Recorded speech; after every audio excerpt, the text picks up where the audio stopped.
Hello दोस्तों, नमस्कार दोस्तों। स्वागत है फिर से आपके अपने यूट्यूब चैनल एस स्टडी 2.0 में। तो दोस्तों आज हम देखेंगे इस वीडियो में डेली करंट अफेयर्स के most important question and answer all exam के लिए। जैसे कि दोस्तों आप देख रहे हैं 24 जुलाई 2020 आज से रिलेटेड जितने भी क्वेश्चन बनेंगे इंपोर्टेंट वो इस वीडियो में डिस्कस करेंगे। तो दोस्तों वीडियो को स्किप मत कीजिए, पूरा वीडियो अंत तक जरूर देखिएगा। तो चलिए चलते हैं, क्वेश्चन नंबर 1 देखते हैं बगैर समय गंवाए हुए। देखेंगे क्वेश्चन नंबर 1, देखिएगा क्या है।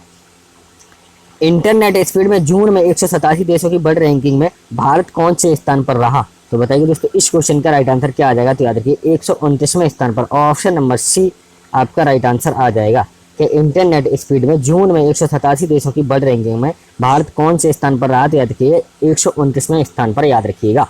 क्योंकि दोस्तों इंटरनेट स्पीड में जून में 187 देशों की वर्ल्ड रैंकिंग में भारत 129वें स्थान पर रहा है।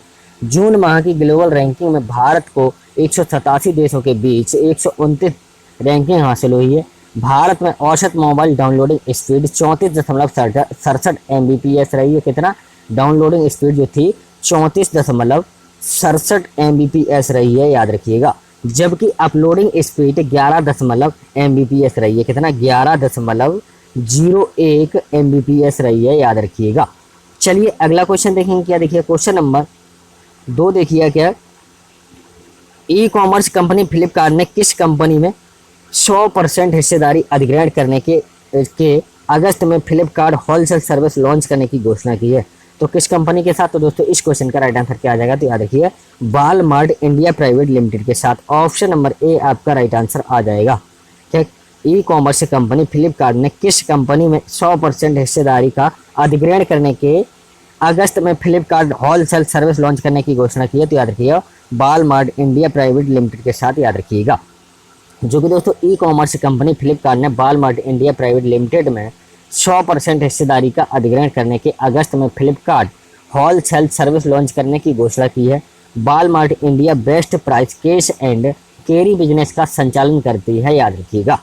चलिए अगला क्वेश्चन देखेंगे दोस्तों क्या। देखिए क्वेश्चन नंबर 3 देखिए क्या।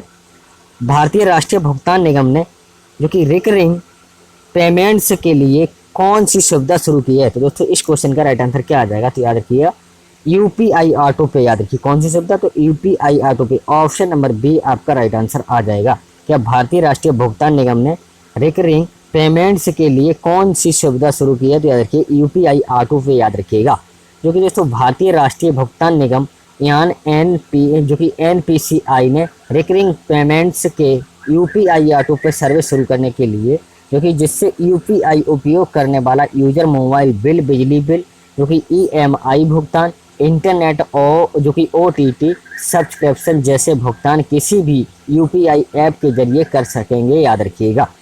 चलिए अगला क्वेश्चन देखेंगे क्या। देखिए क्वेश्चन नंबर 4 देखिए क्या देखते हैं। सरकार ने आर्मी में महिलाओं को बराबरी का हक देने के उद्देश्य से थल सेना की सभी स्ट्रीम में स्थायी कमीशन देने का आदेश दिया है। तो कितने? तो दोस्तों इस क्वेश्चन का राइट आंसर क्या आ जाएगा देखिएगा। तो याद रखिए 10 स्ट्रीम, ऑप्शन नंबर सी आपका राइट आंसर आ जाएगा। क्या सरकार ने आर्मी में जो कि महिलाओं को कारोबारी का हक देने के उद्देश्य से थल सेना की जो कि सभी 10 स्ट्रीम में स्थायी कमीशन देने का आदेश दिया है, याद रखिएगा। जो कि दोस्तों ये सभी 10 stream army, air defence, signal engineer army, aviation, educational Corp, army service Corp, intelligence, जज, जो कि एडवोकेट जनरल और अन्य हैं, याद रखिएगा। चलिए अगला क्वेश्चन देखेंगे क्या। देखिए क्वेश्चन नंबर 5 देखिए क्या देखते हैं।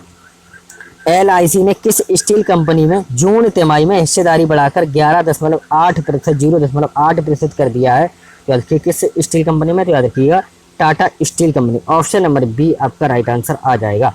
एलआईसी ने किस स्टील कंपनी में जून तिमाही में हिस्सेदारी बढ़ाकर 11.8% कर दिया? तो याद रखिए टाटा स्टील कंपनी में। जो कि दोस्तों एलआईसी ने टाटा स्टील कंपनी में जून तिमाही में हिस्सेदारी को 2% से अधिक बढ़ाकर 11.08% कर दिया है। लेकिन अगर अन्य कंपनियां की हिस्सेदारी मिला दें तो टाटा स्टील में बीमा कंपनी की हिस्सेदारी 17% से अधिक हो गई है, याद रखिएगा। चलिए अगला क्वेश्चन देखते हैं दोस्तों क्या। देखिए क्वेश्चन नंबर 6 देखिए क्या देखते हैं। निम्न में से किस देश ने फ्रंट लाइन वॉरियर के तौर पर कार्य करने वाले भारतीय मूल की नर्स को राष्ट्रपति पुरस्कार से सम्मानित किया गया है?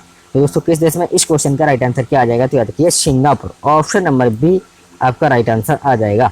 क्या निम्न में से किस देश ने फ्रंट लाइन वॉरियर के तौर पर कार्य करने वाले भारतीय मूल की नर्स को राष्ट्रीय पुरस्कार से सम्मानित करने की किया गया? तो याद रखिएगा सिंगापुर। ऑप्शन नंबर बी आपका राइट आंसर आ जाएगा।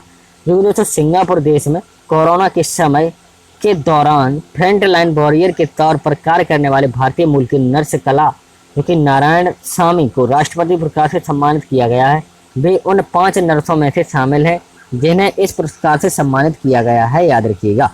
चलिए अगला क्वेश्चन देखेंगे। क्या देखिए क्वेश्चन नंबर 7 देखते हैं। क्या देखिए सुप्रीम कोर्ट ने इनकम टैक्स विभाग को किस टेलीकॉम कंपनी को 833 करोड़ रुपए का फंड देने का आदेश दिया है? तो दोस्तों इस क्वेश्चन का राइट आंसर आप कमेंट बॉक्स में दीजिएगा कि सुप्रीम कोर्ट ने इनकम टैक्स विभाग को किस टेलीकॉम कंपनी को 833 करोड़ रुपए का रिफंड देने का आदेश दिया है? तो दोस्तों इस क्वेश्चन का राइट आंसर आप कमेंट बॉक्स में बताइएगा। चलिए अगला क्वेश्चन देखेंगे। क्या देखिए क्वेश्चन नंबर 8 देखिए क्या है, निम्न में से किस मैसूर मंदिर ने आदि महोत्सव जुलाई अगस्त के उपलक्ष्य पर झंडा फहराया? तो दोस्तों याद रखिए किसने? तो इस क्वेश्चन का राइट आंसर आ जाएगा मीनाक्षी मंदिर। ऑप्शन नंबर ए आपका राइट आंसर आ जाएगा। क्या निम्न में से किस मैसूर मंदिर ने आदि महोत्सव जुलाई अगस्त के उपलक्ष्य पर झंडा फहराया? तो याद रखिए मीनाक्षी मंदिर। क्योंकि दोस्तों आदि महोत्सव तमिलनाडु के किसानों द्वारा मनाया जाने वाला एक त्यौहार है। यह महोत्सव तमिल महीने के आदि के 18वें दिन मनाया जाता है। मीनाक्षी मंदिर को मीनाक्षी अम्मा या मीनाक्षी सुंदरेश्वर मंदिर भी कहा जाता है, जो कि तमिलनाडु के मदुरई में स्थित मीनाक्षी सुंदरेश्वर मंदिर स्थापत्य एवं वास्तुकला की दृष्टि से आधुनिक विश्व के आश्चर्यों से गिना जाता है, याद रखिएगा। चलिए अगला क्वेश्चन देखेंगे। क्या देखिए क्वेश्चन नंबर 9 देखिए क्या है, legends of chess online tournament के सेकेंड राउंड में विश्वनाथन आनंद को किस खिलाड़ी ने हरा दिया? तो दोस्तों बताइए इस क्वेश्चन का राइट आंसर क्या आ जाएगा? तो याद रखिए किसने? तो इस क्वेश्चन का राइट आंसर आ जाएगा मैग्नस कार्लसन ने। ऑप्शन नंबर ए आपका राइट आंसर आ जाएगा। क्या legends of chess online tournament के सेकेंड राउंड में विश्वनाथन आनंद को किस खिलाड़ी ने हराया? तो याद रखिए मैग्नस कार्लसन ने, याद रखिएगा। क्योंकि दोस्तों वर्ल्ड नंबर 1 चेस खिलाड़ी नॉर्वे के मैग्नस कार्लसन ने legends of chess online tournament में पहली बार भाग ले रहे विश्वनाथन आनंद को 1.5 से जो कि 2.5 से हरा दिया। इस टूर्नामेंट को जो कि $1,50,000 की इनामी है, याद रखिए कितना? $1,50,000 की इनामी है, याद रखिएगा। चलिए अगला क्वेश्चन देखेंगे। क्या देखिए क्वेश्चन नंबर 10 देखिए क्या है, हाल ही में किस देश ने रोवर मिशन 2 मार्च के तहत अपना तियानवें एक रॉकेट मंगल ग्रह की ओर लॉन्च किया है? तो याद रखिए किस देश ने? तो दोस्तों इस क्वेश्चन का राइट आंसर आ जाएगा, याद रखिए चीन ने। ऑप्शन नंबर सी आपका राइट आंसर आ जाएगा। या हाल ही में किस देश ने रोवर मिशन 2 मार्च के तहत अपना तियानवें एक रॉकेट मंगल ग्रह की ओर लॉन्च किया है? तो याद रखिए चीन ने। ऑप्शन नंबर सी आपका राइट आंसर आ जाएगा, याद रखिएगा। क्योंकि दोस्तों चीन ने हाल ही में रोवर मिशन 2 मार्च के तहत अपना तियानवें एक रॉकेट मंगल ग्रह की ओर लॉन्च किया। इस 6 पहियों वाला रोबोट है जो कि ये हेनियान से लॉन्च किया गया है। तियानवें शब्द का अर्थ जो कि स्वर्ग सवाल पूछना होता है, याद रखिए। क्या तियानवें शब्द का अर्थ याद रखिएगा? स्वर्ग से सवाल पूछना होता है, याद रखिएगा। चलिए अगला क्वेश्चन देखेंगे। क्या देखिए क्वेश्चन नंबर 11 देखिए क्या है, प्रसिद्ध बॉलीवुड अभिनेता सोनू सूद ने श्रमिकों की मदद के लिए निम्न में से किस ऐप को लॉन्च किया है? तो याद रखिए किस ऐप को? तो याद रखिए इस क्वेश्चन का राइट आंसर आ जाए प्रवासी रोजगार ऐप। ऑप्शन नंबर ए आपका राइट आंसर आ जाएगा। क्या प्रसिद्ध बॉलीवुड अभिनेता सोनू सूद ने श्रमिकों की मदद के लिए निम्न में से किस ऐप को लॉन्च किया है? तो याद रखिए प्रवासी रोजगार ऐप, याद रखिएगा। जो कि दोस्तों फिल्म अभिनेता सोनू सूद ने प्रवासी मजदूरों को देश भर में विभिन्न क्षेत्रों में रोजगार के अवसरों का पता लगाने में मदद करने के लिए प्रवासी रोजगार ऐप शुरू किया है। इस मोबाइल ऐप की मदद से नौकरी ढूंढने से जुड़ी जरूरी जानकारी आसानी से मिल सकेगी। सोनू सूद मुंबई में लॉकडाउन के दौरान फंसे प्रवासी मजदूरों को उनके गृह नगरों तक पहुंचाने में बड़ी भूमिका निभा चुके हैं। सोनू सूद ने महाराष्ट्र के शहरों से उत्तर प्रदेश, बिहार और दूसरे राज्य के प्रवासी मजदूरों को उनके गृह नगरों तक पहुंचाने के लिए खास बसों का इंतजाम किया है, याद रखिएगा। चलिए अगला क्वेश्चन देखें। क्या देखिए क्वेश्चन नंबर 12 देखिए क्या देखते हैं, DRDO द्वारा भारतीय सेना है तो जो कि स्वदेशी विकसित ड्रोन का क्या नाम है? तो दोस्तों इस क्वेश्चन का भी राइट आंसर आप कमेंट बॉक्स में दीजिएगा क्या है, DRDO द्वारा भारतीय सेना है तो स्वदेशी विकसित ड्रोन का क्या नाम है। तो दोस्तों इस क्वेश्चन का राइट आंसर आप कमेंट बॉक्स में दीजिएगा। जो कि दोस्तों 4 ऑप्शन दिए हुए हैं, भारत है, भीष्म है, कर्ण है, पृथ्वी है। तो दोस्तों आप कमेंट बॉक्स में राइट आंसर बताइएगा। तो चलिए चलते हैं दोस्तों, अगला क्वेश्चन देखेंगे क्या दिखेगा। यस्टरडे 2 क्वेश्चन जो कि दोस्तों कल पूछे थे वो क्वेश्चन देखेंगे क्या थे, देखिएगा। चलिए, केंद्रीय ऊर्जा मंत्री R.K. सिंह ने भारत के किस शहर में पहला ई चार्जिंग प्लाजा शुरू किया है।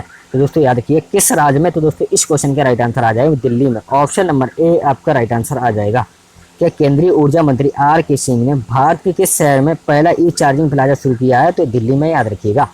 जो कि दोस्तों भारत की राजधानी दिल्ली में केंद्रीय ऊर्जा मंत्री R.K. सिंह ने ऊर्जा दक्षता को बढ़ावा देने के उद्देश्य से इलेक्ट्रिक मोटिविलिटी पहला ई चार्जिंग प्लाजा शुरू किया है, जो कि NDMC के साथ मिलकर EESL के ने मध्य दिल्ली में भारत का पहला सार्वजनिक इलेक्ट्रॉनिक वाहन चार्जिंग प्लाजा स्थापित किया है। याद रखिएगा किसने, तो दिल्ली ने, याद रखिएगा। चलिए अगला क्वेश्चन देखेंगे क्या, देखिए दूसरा क्या था। किस राज्य सरकार ने हाल ही में मधु बाबू पेंशन योजना के तहत ट्रांसजेंडर समुदाय को शामिल किया है। तो देखिए किस राज्य ने। तो दोस्तों इस क्वेश्चन का राइट आंसर क्या आ जाएगा। तो याद रखिए उड़ीसा। ऑप्शन नंबर ए आपका राइट आंसर आ जाएगा। तो किस राज्य सरकार ने हाल ही में मधु बाबू पेंशन योजना के तहत ट्रांसजेंडर समुदाय को स्थापित किया है। तो याद रखिए उड़ीसा सरकार ने, याद रखिएगा। जो कि दोस्तों उड़ीसा सरकार ने जरूरतमंदों को मासिक पेंशन देने के वाली समाज कल्याण योजना में ट्रांसजेंडर समुदायों के सदस्यों को भी शामिल करने का फैसला किया है। करीब 5,000 ट्रांसजेंडर लोगों को उनकी आयु के आधार पर 500 से 900 रुपये मासिक पेंशन दी जाएगी। मुख्यमंत्री नवीन पटनायक ने बेसहारा बुजुर्गों को, जो कि दिव्यांग जन और विधवाओं को वित्तीय मदद देने वाली मधु बाबू पेंशन योजना के लाभार्थियों में ट्रांसजेंडर समुदाय के लोगों को भी शामिल किया जाने की मंजूरी दे दी है। याद रखिएगा। जो कि दोस्तों सभी साथियों ने करेक्ट आंसर दिया था दोनों क्वेश्चनों का। जो कि दोस्तों उन सभी साथियों का तहे दिल से धन्यवाद करूंगा। और दोस्तों जो भी हमारे चैनल पर नए हैं तो प्लीज़ हमारे चैनल को सब्सक्राइब जरूर कीजिएगा, बेल आइकन दबाना न भूलिएगा, जो आपको नोटिफिकेशन समय पर मिलता रहे। तो चलिए चलते हैं दोस्तों। जय हिंद, जय भारत, वंदे मातरम।